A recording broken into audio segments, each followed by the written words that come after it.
За сайн байцгаана уу?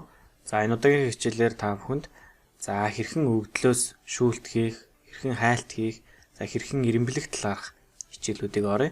За үүний тулд та өгдлөө дараах байдлаар ингээ оруулчихсан байна. За жишээлх юм бол одоо би өнөөдөр сурах бичиг гэдэг өөрийнхөө ангийн сурах бичгийн жагсаалтыг ингээ гаргасан байна хүснэг дээр. За эндээс хэрхэн яаж хайх вэ гэж. За тэгэхээр тухайн өгдлөөс хайлт хийхдээ хөөмцсний find and select гэсгээс find гэдгийг сонгож. За энэ дээр та тухайн хайж байгаа өгдлөө бичнэ гэсэн. Түүх гэвчиж байна. За тэгэх юм бол find next гэхээр сонгосон байгаа нүднээс доош хайгаа явчихна гэсэн. Find all гэх юм бол за энэ хүснэгт энэ шийтэнд байгаа бүх өгдлөө сайнаа гэсэн. За тэгэнгүүт энд юу маань хайт байна илэрт маань гараад ирлээ.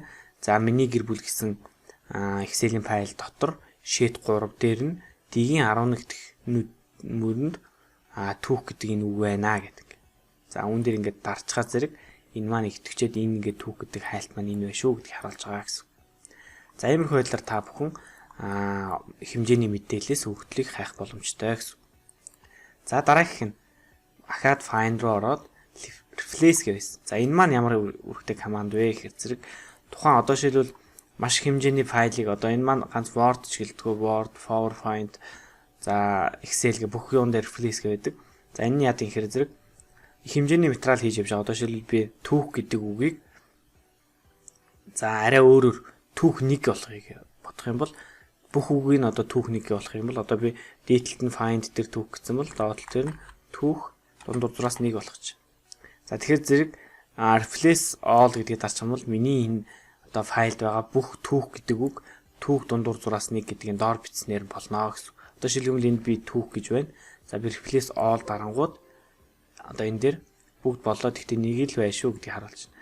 За тэгэнгүүт сая түүх байсан бол одоо ингээд түүх 1 болсон гэсэн. Нэгсэн доовол одоо олон текстийг хэрэг буруу бичсэн болж гэдэг юм уу ингээд иймэрхүү replace командыг ашиглаад өөрчлөх боломжтой гэсэн.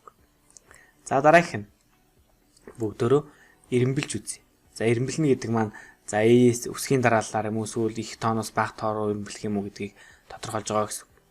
За жишээлх юм бол одоо би үсгийн дараалалаар ирэмблэх гэж байгаа бол за энэ текст идэвхжүүлнэ гэсэн.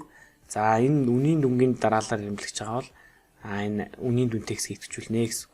За одоо шилбэл би эхлээд текст төр үсгийн дараалалаар ирэмблэе гэдэг. За ингээд текст идэвхжүүллээ. Хөөмцснийхаа sort and filter руу орлоо. За энд ингээ гараад ирж байгаа. Z хүртэл буюу А-гаас яа хүртэл юм уу доороос нь дээш нь юм уу гэдгийг харуулж байгаа гэсэн. За би Z хүртэл гэдгийг сонгож. За тэгэнгүүт энд хоёр сонголт гарч иж байгаа. Эхнийх нь сонголт бол энэ үүнийгээ дагаад тухайн өгдлүүд нь одоо шилбэл энэ сонголтоор сонгож байгаа бол математик гэдэг нэрийг дагаад энэ үн гэдэг өгдөл нь ч гэсэн дагаад ирэмблэгдэнэ гэсэн. За бүгд үзье. Sort. Дагаад математик гэдэг үгний ардтал 3529 энэ маань арайх нь өгдөлж гэсэн дагаад ингээ өөрчлөгдлөө гэсэн. За би Ctrl Z дараа буцаач. За эсэргээрээ саний сортер дараад үнийг дараад доотлих нь сонголтыг сонгож байгаа sort дарангууд математикийн үн бол 3529 шүү. Математикийн хичээл номны үн. Sort дарлаа. Зөвхөн энэ идэвхжүүлсэн текст л ирэмблэгдэж чинь тэрнээс арайх нь болон урдлынх нь өгдлүүд дагаж ирэмблэгдэхгүй байна гэсэн.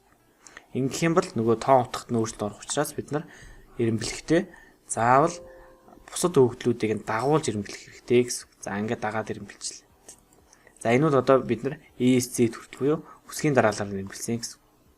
За одоо үнийн дүнгийн дараалалаар нэвтвчүүлэхдээ ирэмблэхдээ мөн ялгаагүй тухайн үнийн дүнгээ идэвхжүүлээд sort and filter руу ороод за эхээс нь бага руу гэдгийг ирэмблээд за эхнийх нь одоо дагаад үнээ дагаад хичээлийн дээр маань ч гэсэн ирэмблэгдэнэ гэдгийг зааж өгөөд sort тарч.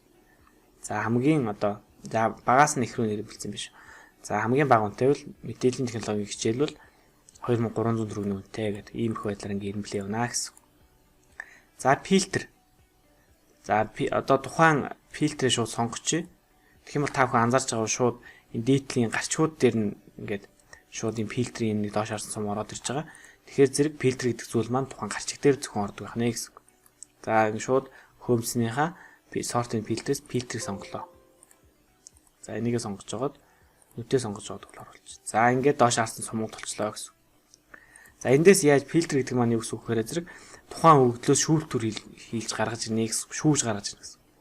Одоо жишээлх юм бол би үнийн хэсэгтээ дарангууд энд маш олон үнүүд байна.